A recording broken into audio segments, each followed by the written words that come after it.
Welcome, everyone. This podcast explores various aspects of addiction, potentially focusing on personal stories of recovery, scientific perspectives, societal impacts, and related topics. This podcast often features discussions with experts, individuals in recovery, therapists, and advocates to offer insight and support to those affected by addiction or seeking more information about it. Welcome to another episode of The Other Side of Addiction. I am your host, Al Richards, and today we are going to be talking about adversity plays no favorites and knocks on every door with our guest, Randy Brown. Randy, thank you so much for being here with us today. Wow, Al, thanks for the invitation. We have had a couple good conversations and been looking forward to getting a chance to spend some time with you on the podcast. Yeah, thank you so much. And you're right, we've had some really good conversations. And before I forget, I do want to say thank you to Steve for Yes, introducing us, because if it wasn't for that, you and I may have not met. So, Steve, thank you so much for this. yes, yes, very well said. Yeah. So, for our listeners, Randy wrote a book called Rebound Forward, and it talks a lot about adversity. And I love the title of Adversity Plays No Favorites, because it goes back to where, and I think our listeners have heard me say a lot in other shows, addiction doesn't discriminate, and neither does adversity. I mean, seriously, it doesn't. It affects everyone. And there's a chapter 2 in his book actually talks a little bit about that. Throughout the whole book, really, it's about adversity. So, Randy, so our guests get to know a little bit more about you. Just share some of your past and where life has taken you, and why you wrote this book.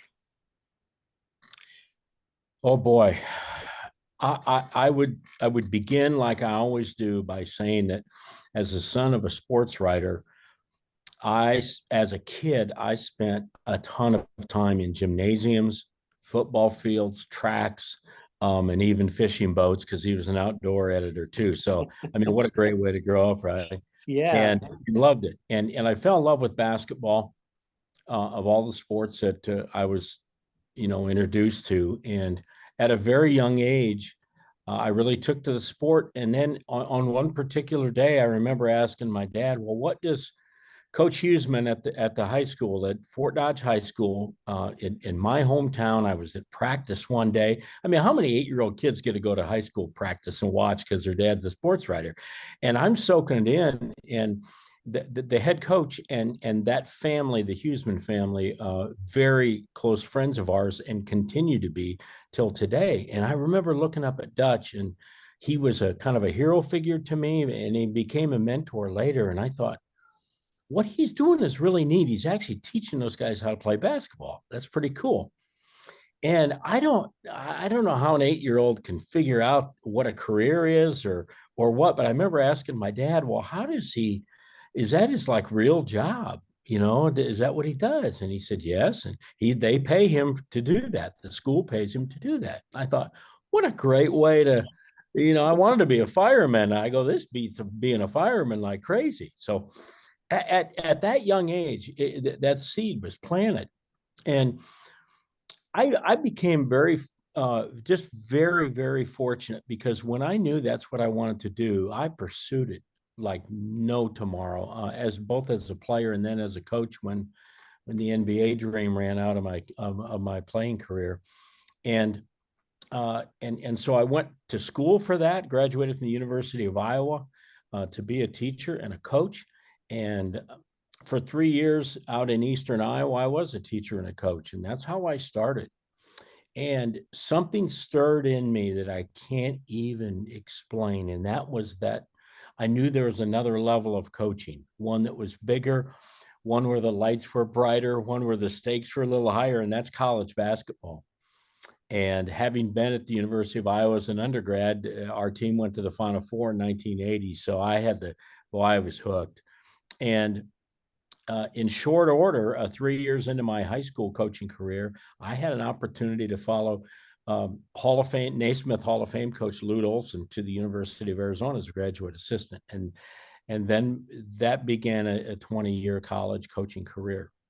And so professionally, that's how it started. And I'd still be coaching today if it wasn't for some poor decisions I made. But as we're going to find out, I think during our conversation, I think there's a background to all this that was going on that I really didn't realize. I'm starting to realize it very acutely now, and I'm 66, and it's taken me this long to really realize maybe what God was doing um, all of this time, where I thought that coaching was the only thing that I was going to care about and do. And boy, I pulled that rug out from under myself. And then it's, what do we do? So so that's me professionally. But where this gets, where the idea of adversity is introduced is in 1992. As a we were living in Ohio at the time, in Oxford, Ohio, and I had gone to practice.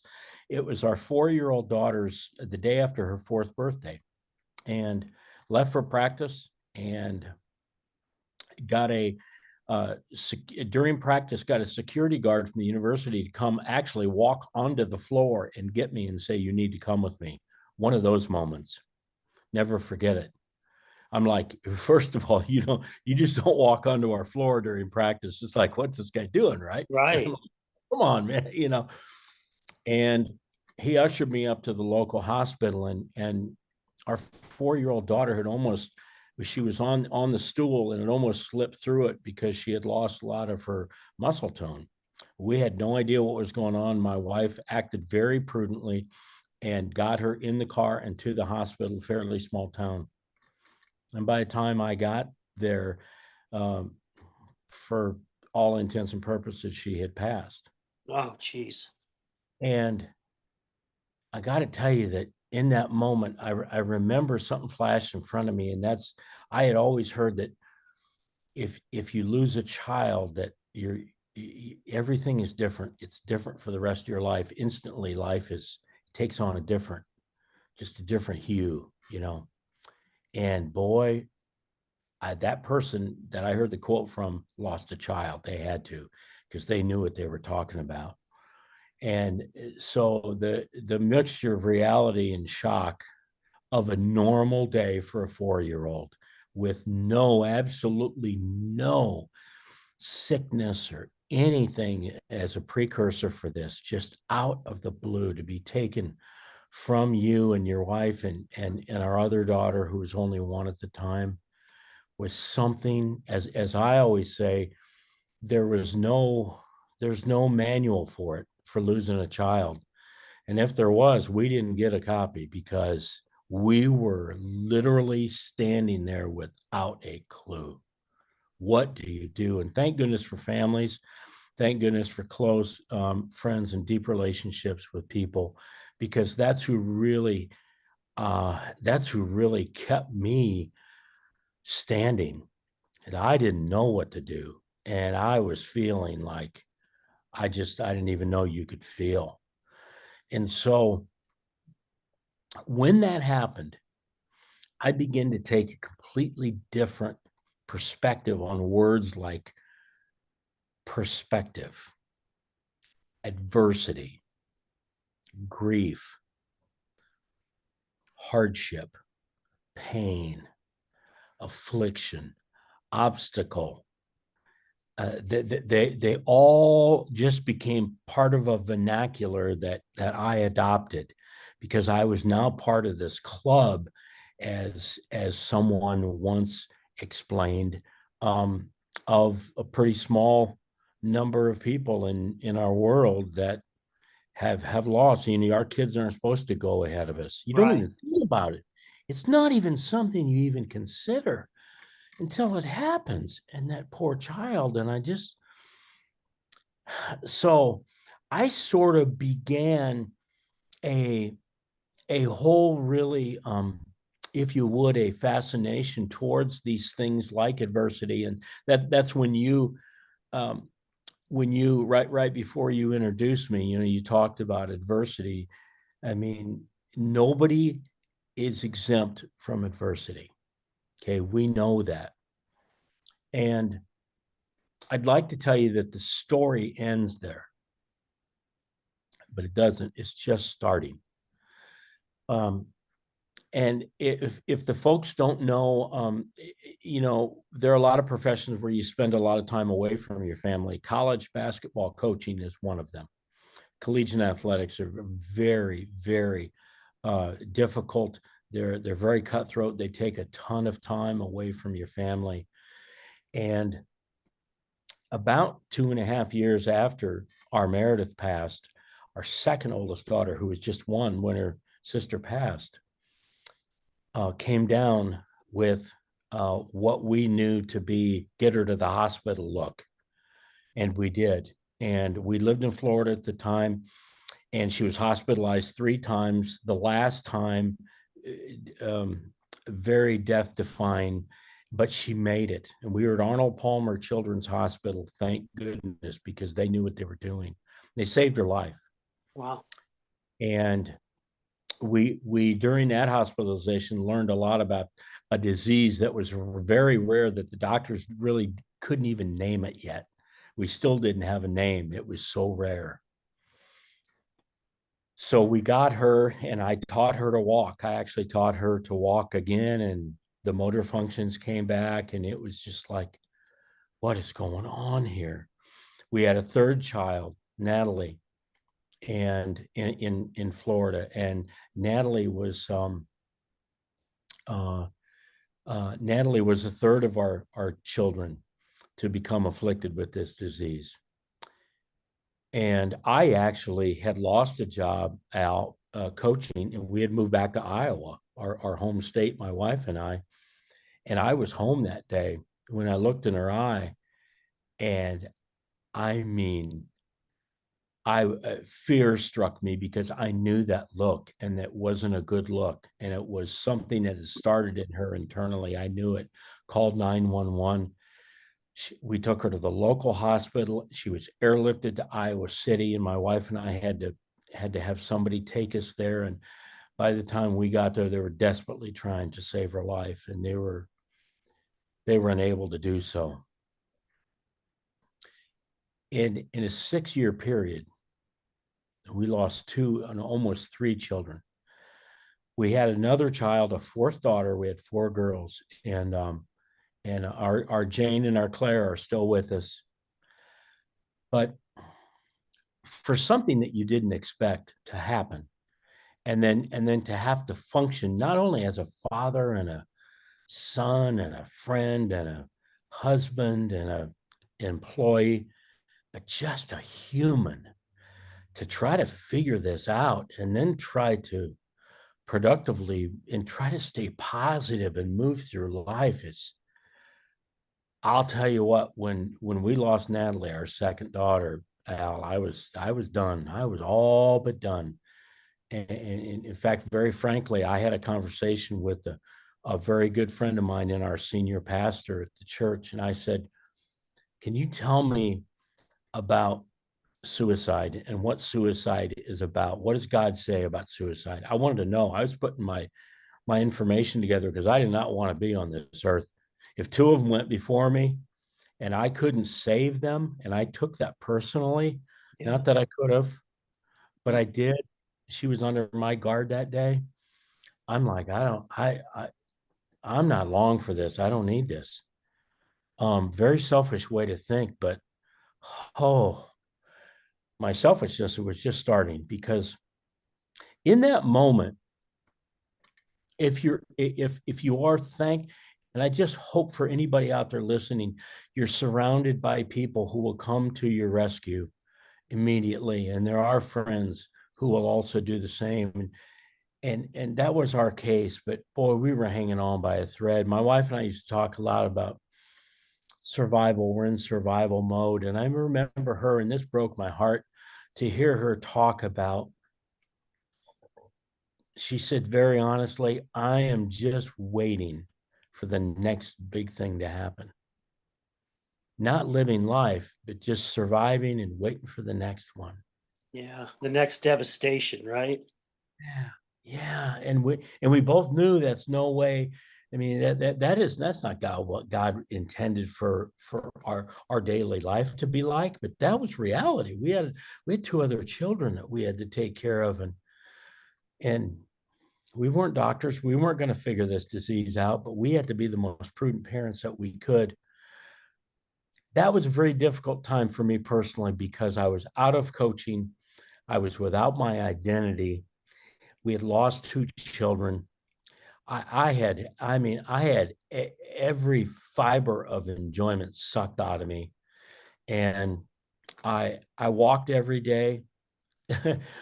I listened to this. This is in the day of cassette tapes, and I had my Walkman with me, and I'd listen to the same cassette tape every day for a year.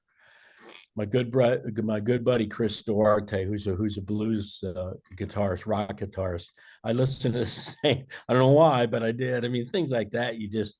It's like whatever's working to keep me Yeah. going and get me another day. God, thanks for another day. But where this gets interesting is that was that was the adversity part of it. And I do want to speak about how no one's exempt, but I want to get into kind of what came next. Very disconnected from my wife and in my marriage. Um, Somewhat disconnected from my kids, but spending tons of hours away from home as a college coach. And then they were easy to connect to when you get home and your kids are there. That's kind of a natural. I'm sure my wife felt left out a lot of times because I went directly to my kids, but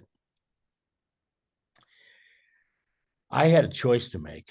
Um, one choice I made was I didn't choose to grieve in a healthy way, the prescribed way. And there's I think it's 5 or 6 steps of grief, and you go through them, and they're difficult to get through. And there's a real healthy way to do that.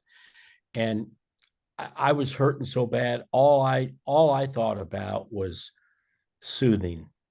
All I thought about was how can I feel better, and is there any prescription for a little respite of this pain that I can get away from for a while. So not uncommon for difficulty, people turn to things that make them feel better. Yeah. And Yeah. Because we want to numb ourselves, right, Randy? We don't want to feel these emotions that we're going through. they're so raw, and they're just so defining, and they can just bring you to your knees. And so alcohol became, and I was a drinker, and I loved being around alcohol, and I loved the camaraderie of people and coaches around it. And but I took it to a different level. I took it to one that was going to hopefully help take the pain away for a little bit. And it did at times, and it became my friend, and it became part of me.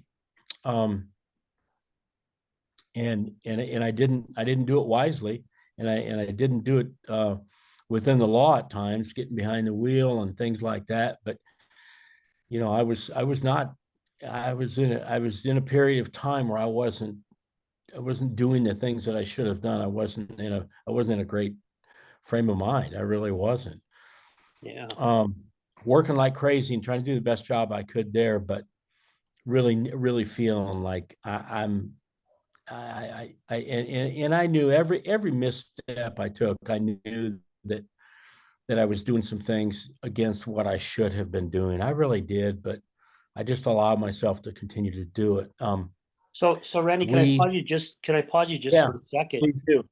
You know, Yeah, I'm sure other family members and friends could probably see, you kind of going down that road with the alcohol. yeah. Did you find them kind of like pampering you on that, going, okay, well, him and his wife, gosh, they've lost two kids and just let him be? Or did you have some that, started saying, hey, do you know what you're doing? Are you paying attention what road you're traveling down? I definitely had some close friends and two brothers talk to me about that. And I think both of my folks talked to me about that. Not that they saw me out of control, let's say, Okay. because I was pretty aware of not, I didn't want them to worry about me. So I thought, hey, if I drink, and I was an alone drinker. So I was fine being by myself. And I was on the road a lot, of course, traveling and recruiting different things. So I could always drink alone.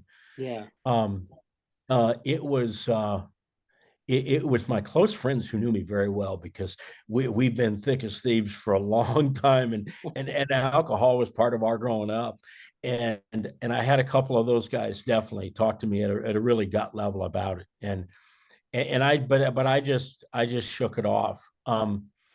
What became problematic is when I came to the next level of soothing and trying to get rid of the pain, and that's when I turned to pornography on top of alcohol, because alcohol itself wasn't enough. I mean, I felt like I needed something else, right?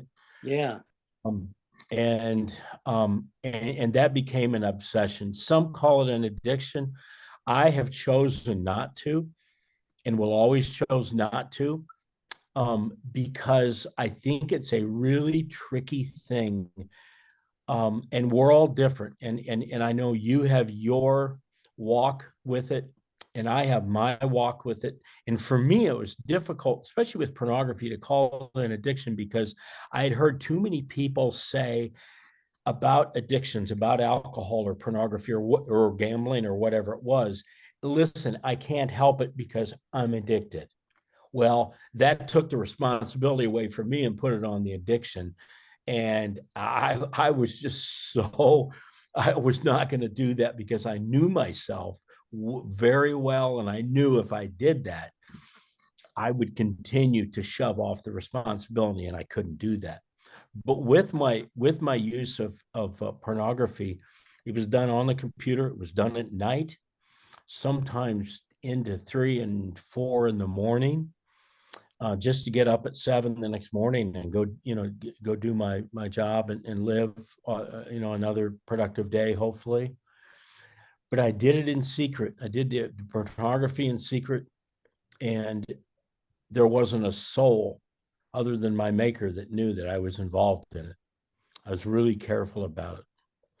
And that didn't serve me well, because it didn't give anybody the opportunity to say no more. Right.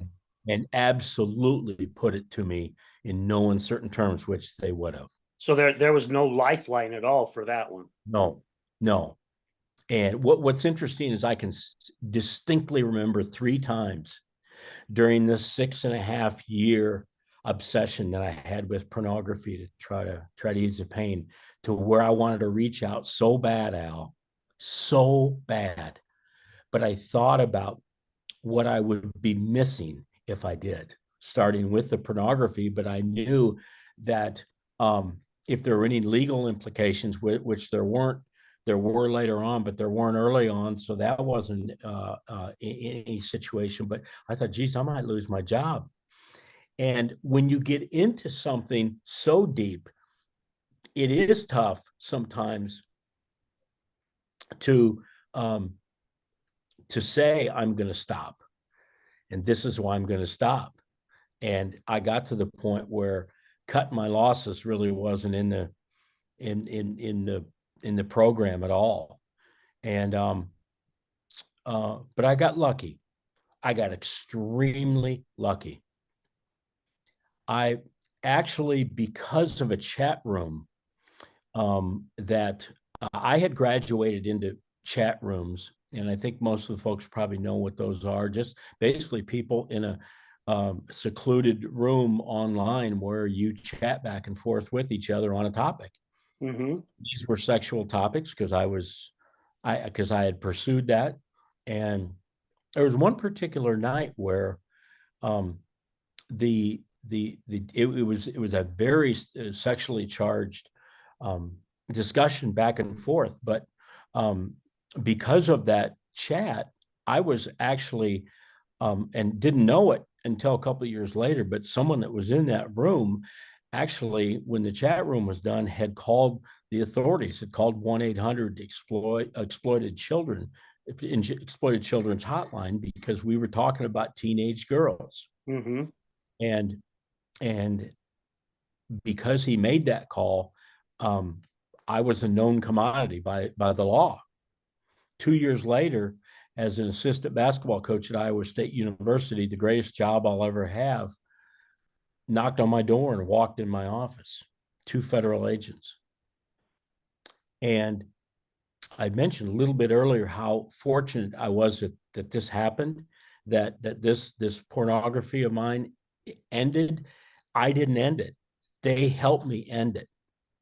And it was at a point, Al, where I was so exhausted of living a secret life, living a second person. I was two humans living in existence together, each day. I was exhausted. Well, it's hard to keep up that, I guess, double life, right? Because I told you my story about Yeah. snorting cocaine and drinking every Yes. Friday and Saturday night, and I didn't have to hide the drinking. Right. The other one though, and coming up with ways that I could still do it and not let anybody know, There and we go. There for we a go. long time you're like, I'm pretty good at this, right? I Yeah. got this. But there is a point. There really is a point where, and I've heard other people on my show say this, go, in a way, I really wanted to get caught because I was hoping it was going to help me stop, right? Yeah. And I used to look in the mirror when I was in the really depths of mine after partying like crazy at night, look in the mirror going, God, please help me because I'm Yes. going down the wrong fucking road. Absolutely. And he helped me. I lost my job. Yes. That's Yes. how he helped me, right? And it You sounds go. like that's kind of like where you're heading. Oh, I tell you, our stories are very similar. And Yeah. when you talk to fellow addicts, no matter what the addiction, it's amazing how many themes are consistent in our stories, you Yeah. know. Yeah. Um, but just like you said, lose your job. And when they walked in my office that day, I didn't lose my job right away, but I knew that I was placed in a situation where I had a decision to make. And it was a pretty easy decision for me to make because of how exhausted I was and how I knew that this was my opportunity. Because in 6.5 years, I wasn't able to pull the plug. So these guys were giving me an opportunity. And I was fearful and scared to death on one hand because I'm dealing with the authorities, and on the other hand, I had a waterfall of freedom run. And I mean, these are exact verbatim um, feelings that I had, manifestations I had. I could feel cool water like pour out of the ceiling through my head and through my body, Wow. and it spelled freedom. And I felt weight come off me, like you can't believe, all the time, all the same time, being like a thunderbolt went through me and being scared to death because here I am. What's going to happen to me? Well, it didn't take long before I looked at him and said, I'll tell you anything you want. I'll give you anything you want. I go, I'm done with this. I'm done with it. I'm the guy you're talking about in your questions. I'll comply with anything that you need. I didn't call an attorney. I didn't call, a close friend. I didn't tell him to get the hell out of my office. Mm. And I could have done all those things. And I didn't. I made a decision in that moment, that night. And I knew that it could be really, really difficult. I knew the consequences could be devastating, which they were, but I was willing to do it because I knew it was the right thing to do. And I knew I had another life to live that wasn't a guy coaching basketball. I didn't know what he was going to be doing, but I knew he wasn't going to be coaching basketball, but he might have as well also might not have his family either. He might lose everything. And these thoughts just were zipping by me like race cars on a speedway. And Wow. and I was they were all being registered, but I knew it was the right thing to do. I did. um and so that was a very, very pivotal part of my life that day. And and I I resigned a coaching position that could have been paying me millions every 12 months right now, easily. And but that was all part of the consequences. I didn't know at the time, in that moment, as I stood there, that prison was going to be part of the consequences. I That thought, wasn't I in the got time to be contract. scared later, because I'm going to do this thing. I'm going to. And it was a harrowing decision, but at the same time, it was an easy decision. And the freedom and the lifting of the weight was unbelievable. Could never truly get someone to understand what it was. But hence really started the second, the second season of my life, if you would, from Yeah. that day forward. And I have to say that now, I didn't write that script. I was very complicit in a lot of the activities that went into writing the script, but I didn't write the script. But as I look at the script, and as I talk to you, and as I talk to, other people who have been through a lot of things, I know now that this is the way that part two was supposed to go. And I know sometimes people call BS on that, and they're like, yeah, I know, I hear that all the time. People say, best thing ever happened to me. Well, let me tell you, I'm going to be able to do more for the human race in maybe one speech that I give. And I'm a speaker and a coach for people, and also an author. I may be able to do more good for the human race and other people and other men in one speech than I could in a billion basketball games. It's not about that. Of course. Yeah. When I came to that realization, and when I decided I wanted to become the person who was represented by that motto, by that life, everything changed, because things really started to come into view. And I'm like, holy smokes. And I wrote that book in prison, and I wrote it effortlessly. I would write I'm a terrible handwriter, by the way, and I would write hundreds of handwritten pages and not even remember the next day really sitting down to do that. Writing was so cathartic and so therapeutic for me that it was an incredible exercise. And I ended up turning those into typed pages. I sent them home almost page at a time, because I was afraid. You hear the stories from going through your locker and throwing everything away. And I was so afraid, and I would send it in the mail. And when I got home, there were 330 typewritten pages of things, just feelings and things I had. And I didn't know where they were coming from, but I just wanted to get them out. And a lot of that became my book, Rebound Forward. Yeah. And they magically came out of me. It was really amazing. But yeah, I'll tell you, part two of this life of mine has really been amazing. So really, Randy, where you say, the second part of your life is coming, and some people do, right? Some people are like, yeah, oh, BS. It doesn't. However, Yeah, they did say, I've heard other people say that.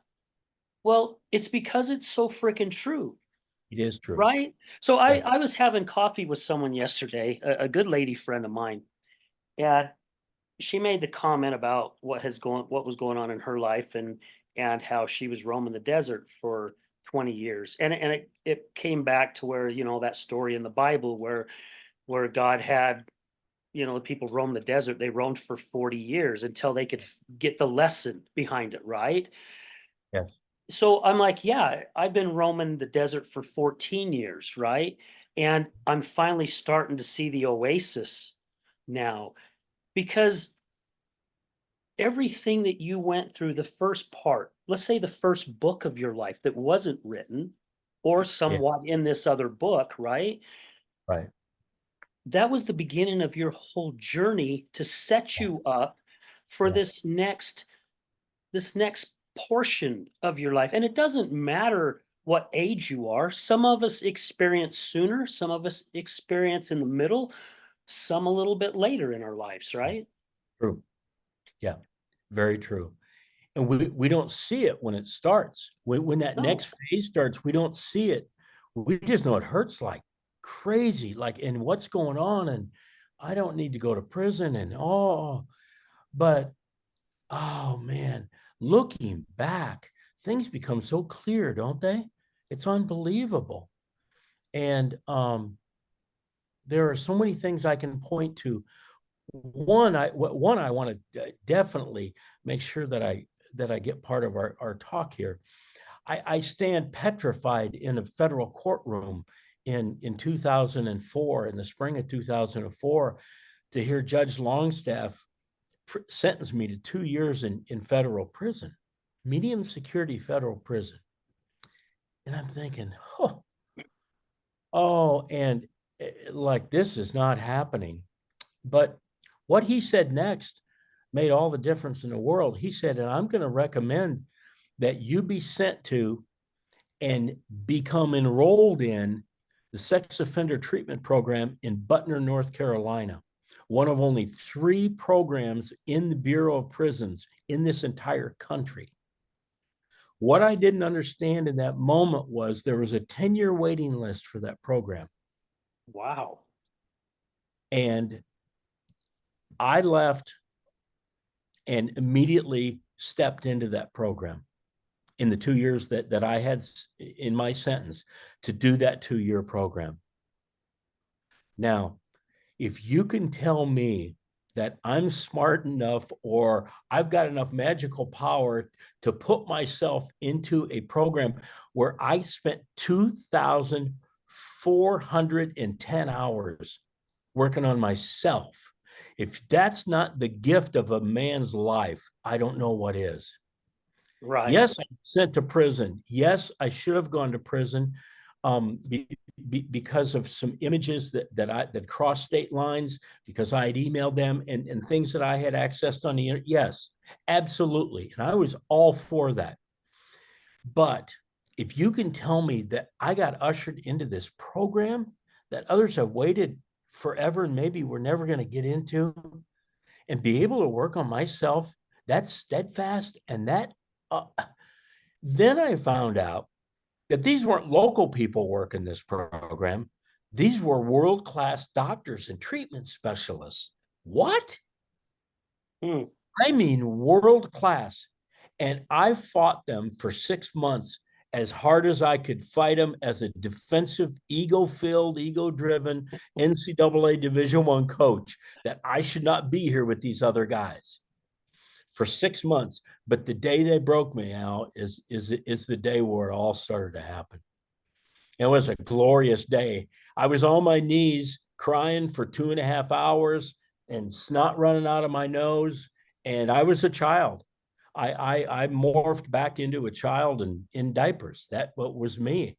But I needed to be broken so that I could then begin to get taught and to be healed and learn that what I had done and the victims that it had caused and what this whole imprisonment and my life was all about. And the whole prison experience was a regular prison experience, but within, I guess, within the under the roof of being in a program. Yeah. And there is no thanks. There is no financial. There's nothing. There is nothing that I could possibly do to express my thanks for being in that prison. And the head of the program told me the second day I was there, said, Mr. Brown, you, like every inmate that walks in here, is going to do one of two things: either become a better criminal or become a better person. And I said, Mr. Rodriguez, I choose the latter. That's my goal, and I'm going to do everything I can do in this program. Yeah. So before you go Yeah. forward, Red, please keep that thought. Don't lose it. Yeah. You said a key word: broken. the way I'm seeing it, right? Oh, I've had a completely. lot of people come on the show and say, you know what? I finally hit rock bottom. And then they go on and they can tell their story. And then they go, you know what? I realized that wasn't my rock bottom. I Yes. hit another rock bottom. However, my version is we have to become broken, Yes. completely broken before we can put ourselves together. Because Yeah. we'll continue picking up that shovel and digging deeper and deeper and deeper until we are completely broken. And I like to use the analogy of a disco ball. Disco ball is a ball filled with broken glass, little things Right. of glass all glued together, right? Yeah. You shine lights on it and it does, I mean, it makes things really freaking cool, right? On a Right. dance floor. Never heard that analogy. That's Right, and awesome. it's shining. You're shining bright in all types of different directions. So when you said broken, it just really hit me because I do believe we have to feel broken because when we feel broken, our ego has no room to jump in place anymore Oh, because no, it doesn't even know what to do. doesn't fit. It's not welcome. Uh-uh. So No. thank you for letting me share that. Yeah, I sometimes I got to Broken. get in there. That's great. No, that's awesome. I'm glad you did. Broken to me became um because they had us give what they called a sexual history. And they also would polygraph us before we left at the end of our 2 years in that program. Now, I didn't know it at the time, but I was going to go through a 4.5 hour polygraph. Oh my gosh. So to become broken only 6 months in was a beautiful thing because broken became to me to rid your body, your soul, your mind of every lie that you've held on to, every facade you've held on to, every mask you've worn, every falsehood that you've represented, every ounce of ego that you've had. And when you can empty all of those vessels, and you know honestly you can, and that day when I got broken in that process group, and our leader, Dr. Frazier, was a mastermind that day. You know what? You know what question really set me off? Mm-mm. You're gonna love this. Here's what she said to me, Mr. Brown. How are you doing today? And I said, Dr. Frazier, I'm doing okay. And that did it. That snapped me. That's all she asked me. That's how close I was, and that's how ready I was to be broken, to be brought to my knees, and to be absolutely taken to zero. I wanted it so bad. She was just waiting. We used to say, okay, whose day is this going to be? Because this process group is a no joke deal. And plus, you're in prison. I mean, mindful, you're just not going to some facility in some just suburbia and then going home after the session, right? You're Right. not going home after the session. So, and it was my turn that day. And when I rid myself of all of those things, I was Humpty Dumpty that fell off the wall. And then they had to start helping me get put back again. I didn't put myself back together. Because I probably had the ability to put it back incorrectly. They helped me put myself back together. And it was miraculous. They were phenomenal people. They knew what they were unbelievable experts at their job, but they were unbelievable people. I wanted to make sure when I left and took that polygraph and they said, yes, okay, um, you passed your polygraph. And I really hate to say this, but a lot of the guys didn't. They wore the mask and they never got rid of, some of the facades and the lies. And you can't leave that place without either lying or not lying. Yeah. They're going to tell. They're going to tell. And why mine was 4.5 hours, I don't know. I heard some horror stories of them longer, but um, Dr. Burke was the one who administered it. I'm like, and time actually flew, and I couldn't believe it took that long, but it did.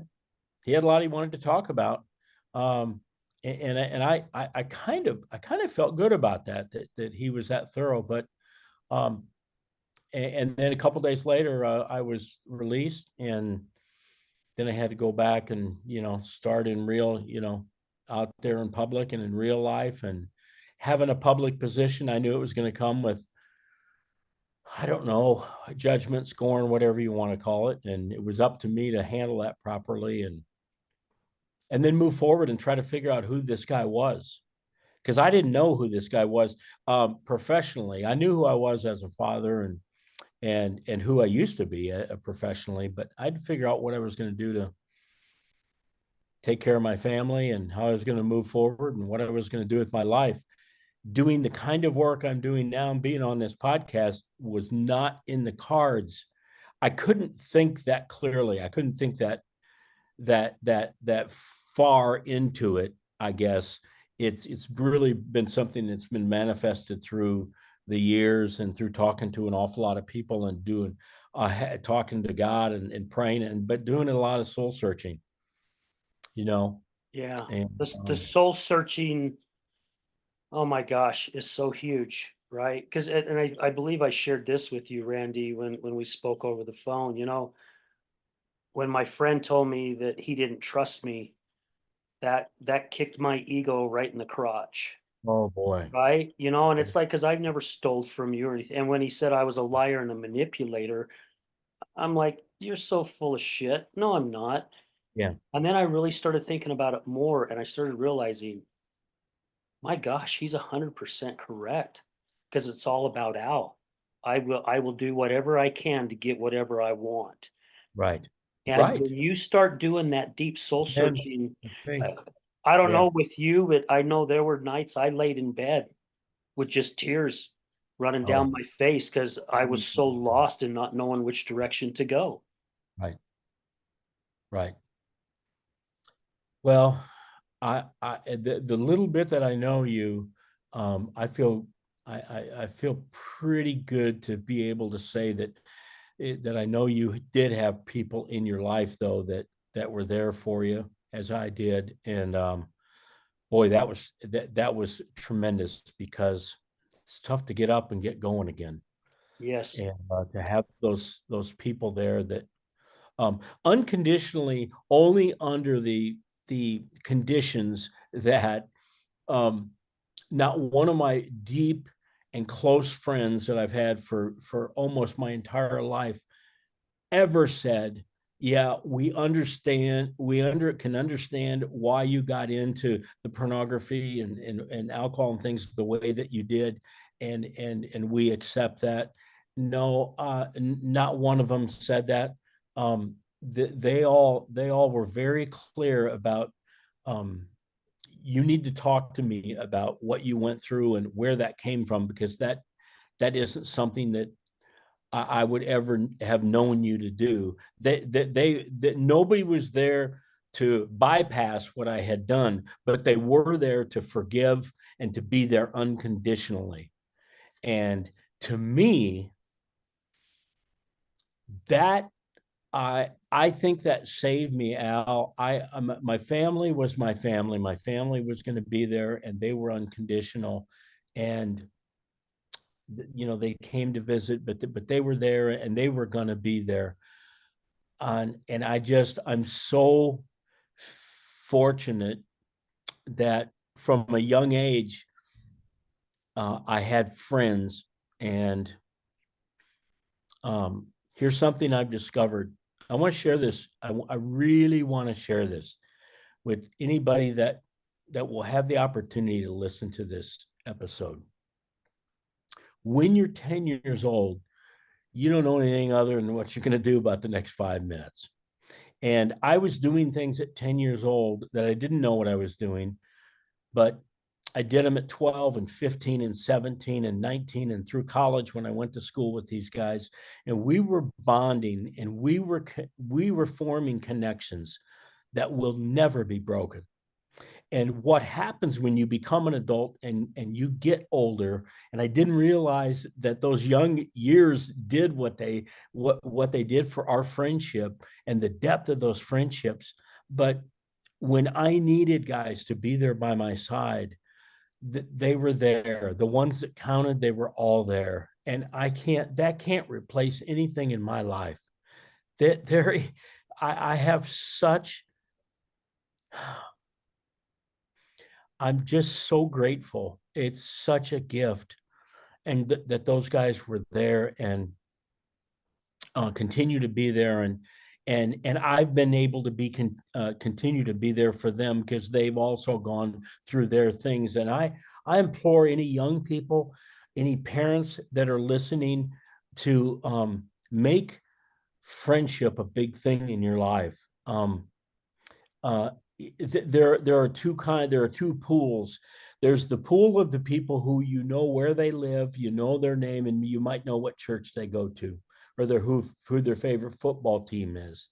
And those are pretty much superficial, surface friendships, and those are great, and we need those in life. Those are important. But then there are those who, like that oak tree, and the way an oak grows, and the way the root system of an oak is developed, is done in a way where you can put an oak tree, a mature oak tree, on top of a hill and run any storm or tornado through there, and that thing's not going to it's not going to be affected because of the root system that it has. And those friendships that I'm alluding to have those roots and have those that stick to itness and that resilience that an oak tree does. And how you can't put a price on you. This is always hard for me to do. You can't put a price on those friendships for anything. There is nothing that can match it. There is no monetary, there is nothing. And to form those friendships doesn't cost a penny, and it Right. does nothing but enrich your life. And I don't think we give friendships enough credit on what it's done in my life, and what the lessons I taught in my family growing up. And you add that my mother was responsible for making me very aware of the people I hung out with and the value of friendships later on in my life. She wrote this script for me, and I followed through, thank goodness. And here I'm telling you, many years later, how important they were, and being is so emotional about it because it got me through. Not that you can't get through alone. I'm not saying that, because if someone's going to listen to this and say, well, I didn't need those people. And some people don't. They can get through it alone. I get that. I just am glad I didn't have to find out if I could get through it alone, because I needed people to be there, and I need them today. And I could call any of them in a second, any time of the night or day, and they can call me. And that's one of God's greatest gifts right Oh there. my gosh. And I'm with you 100%. I'm friends with someone that I grew up with. We met each other at the age of 9. We went to elementary, junior high school together. We're Oh, still friends to this day, right? There yeah. was 7 of us that hung out in high school together. 5 of us still stay in contact. One of us, we lost one of them to suicide. And you are so right. And for those few that do say that they didn't need anybody and they went through it alone, I beg to differ. They Mhm. didn't, because there was a higher power. Whatever their higher power looks like to them was there with them, getting them through it, Right. right? No doubt. Sometimes we need a little bit more. I did a post on my social media this week that sometimes God sends us angels through people. Yes. And these friendships that you're talking about, Randy, those are the angels, the ones that stick around. They're the angels to help us get through. They are. And we're there for one another, right? It's not one more for the other than not. We're there for each other. And your mom nailed it. Your mom nailed it. I had good friends before. And then when I lost my job, none of those people reach out to me anymore. Right. Yeah. And I mean, we did everything together, barbecues with families, went hunting, I mean, partied together. We did everything together. you lose your job, they don't want anything to do with you. And now this journey that God's put me on, I I have so many people, all I gotta do is Yeah, pick this up, right. make a few phone calls, and I will have someone there in a heartbeat, and I'm not saying as bragging, I'm saying it because, whew, they're my angels, and they know if they pick up their phone and call me, I'm there just as much. Absolutely. You got it too, man. How fortunate we are. Yeah, blessed, very, very blessed to have those people in our life. Mm. Yeah. She actually, her comment, my mom's comment actually was, be careful who your friends are. You just might have them friends for life. And of course, I was in eighth grade. I remember when she told me, and it didn't mean, it kind of meant something because it was supposed to, and that, but it didn't. How prophetic is that? My Right? goodness. Yeah. But I just want to just here with you. I mean, Todd and Bart and Tommy and man Burke and and all of these guys. It just Mark Barons, man, would do anything. These guys, and they know, and boy, thank goodness that we have these relationships still. They mean a lot, and so if there's nothing that somebody can get out of this that listens to this, boy, I hope if a parent can just maybe really put a little bit more time into who their friends, who their kids' friends might be, or for themselves, who their friends might be, Yeah. because they'll carry you across the ocean, man. You They know, will. and how many friendships have been broken over in I know there's some that's, there's been some really nastiness. However, the majority that I have seen myself where friendships have been broken over something so pitiless. Hattie. Oh, because somebody said something or somebody didn't do something or you wasn't there for me when I was there for you. You know what? Life is life, man. There's sometimes we say the wrong things. Sometimes it just comes out the way it comes out. And true friends, in my eyes, it may upset them for a little while, but then they go, you know what?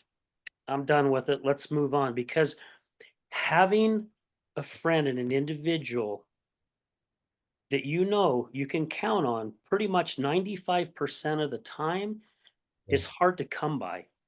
Oh, And it's worth keeping those friendships and not getting rid of them because somebody said something or because yes. somebody did something, right? Because if a disaster happened and you were buried in rubble and you had a phone, you'd call that person, right? Because your life is depending on it.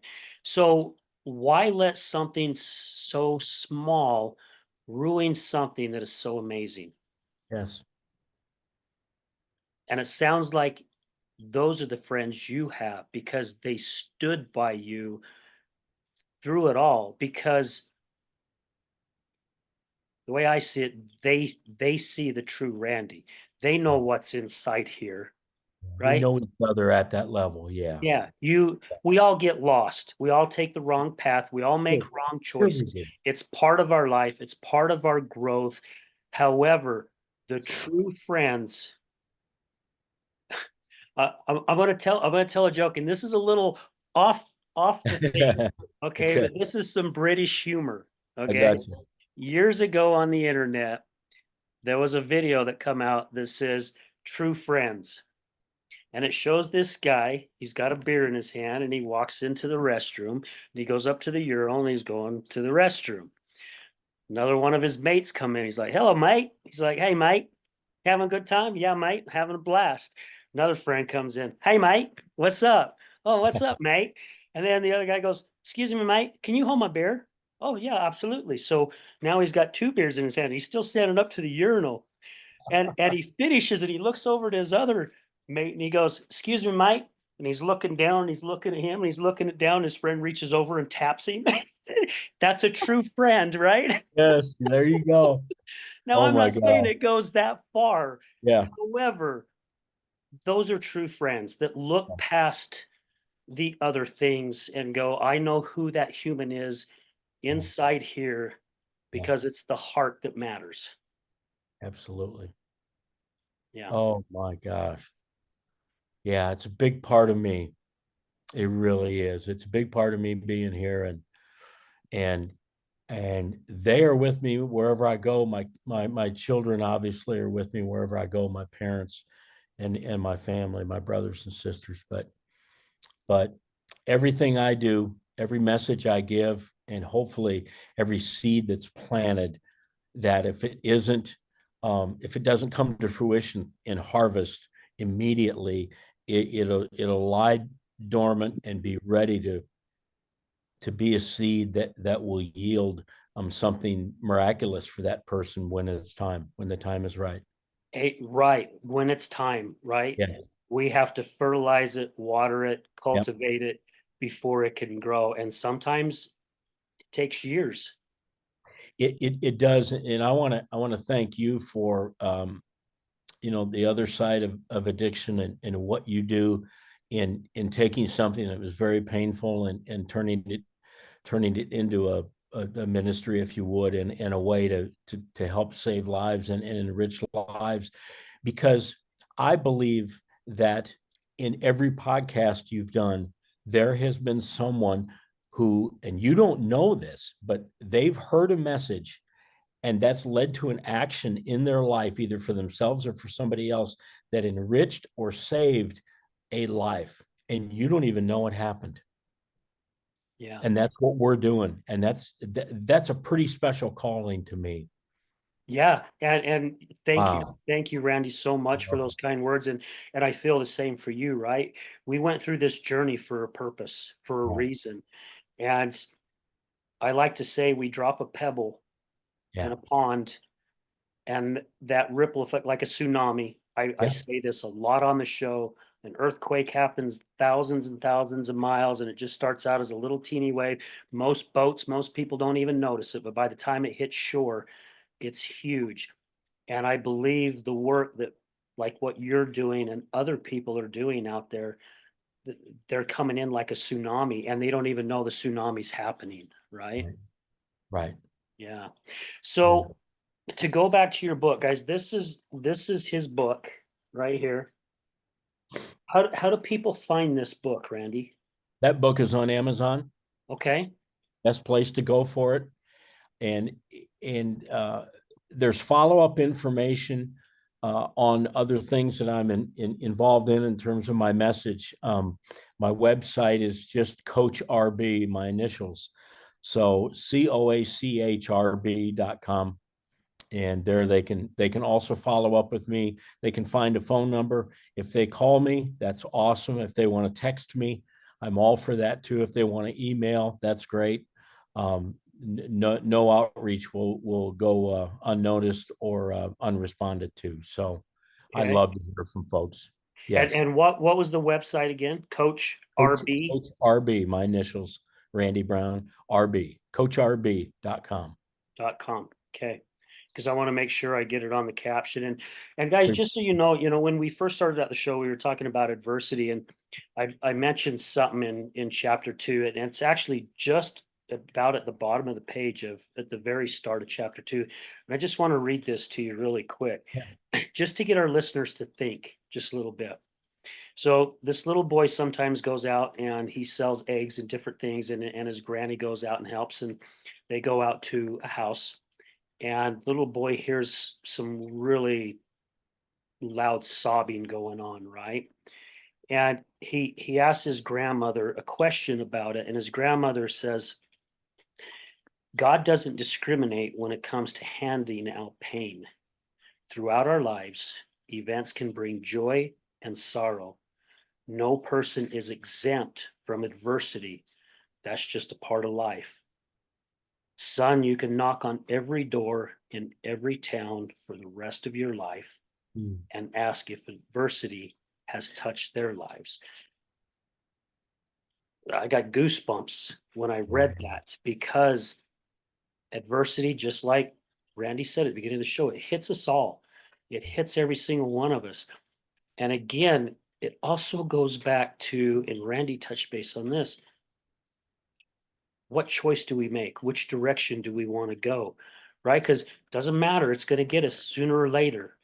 Yep. It's our choice to decide which direction we want to go. Do we want to bury it in a closet like we talked about on our first show today? Because it's going to surface, and if you continue to bury it, when it does surface, you're not going to like how it surfaces, because it's going to be 10 times Oh, strong. oh, So we've got to nip this.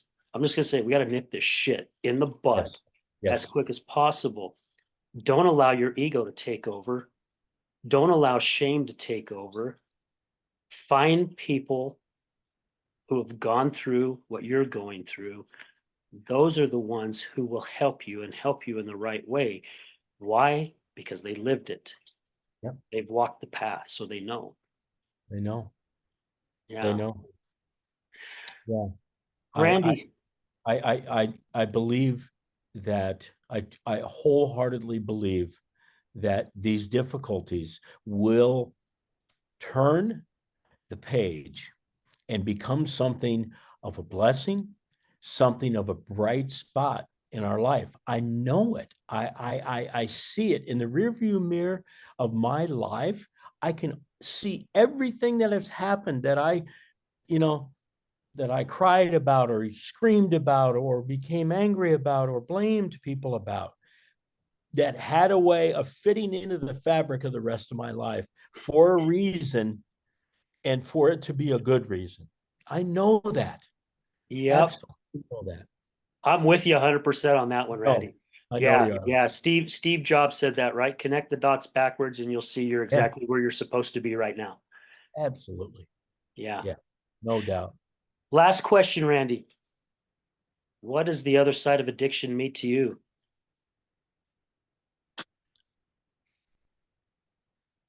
It means that I've been given an unbelievable opportunity to use the addiction, to use the pain for good, to reach out to others, to have them hear this message. I have told people so directly. I said, listen, you've heard my story. I've been to prison. Okay. If 70% of men in this country are accessing pornography, I'm talking to a lot of men when I say that. And hey, listen, that we're talking about you, and heed the story, because I've already been there. Why would you want to go there if I've already been there? I've been there for you.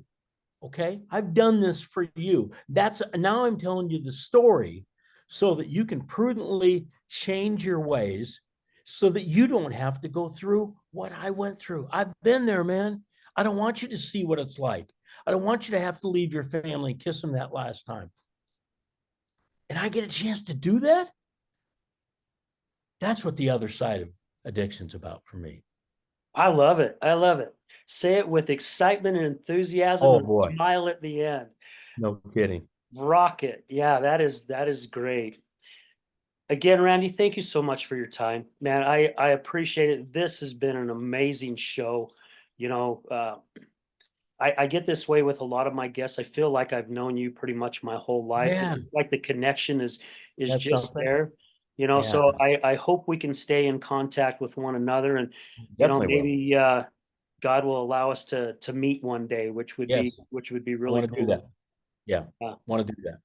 well, stay on. Don't go off here when we Okay. shut off. But yeah, stay on. And guys, thank you to all our past guests, and all our guests that we've had today, all our past sponsors, and most of all, thank you to all our listeners. Thank you guys for helping this podcast continue to grow. I've said this on some of the other shows. It's hard to believe in March we will hit 3 years that this show's been going. I mean, this episode today is number 252, and when I hit Awesome. 100, I'm like, wow, that's pretty cool. I hit 100. Now here we are fast approaching 300, and I'm just in shock. And it's not because of me, it's because of my higher power, who I call God, and all you guys. So thank you so much. Remember this, guys, addiction is giving up everything for one thing, and recovery is giving up one thing for everything. We're out.